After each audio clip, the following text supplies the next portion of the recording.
portal berita Malaysia Kini tersilap meletakkan gambar kandang babi dalam laporan berkenaan persidangan UMNO.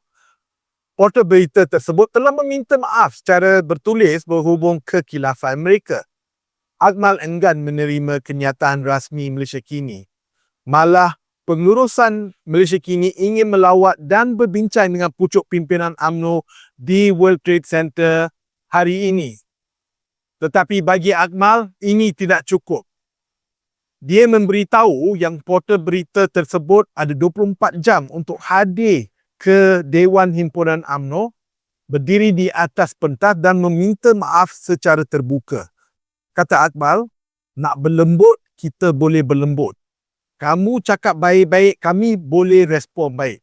Tetapi kalau kamu kurang ajar, saya dan juga pemuda boleh 100 kali kurang ajar kepada kamu.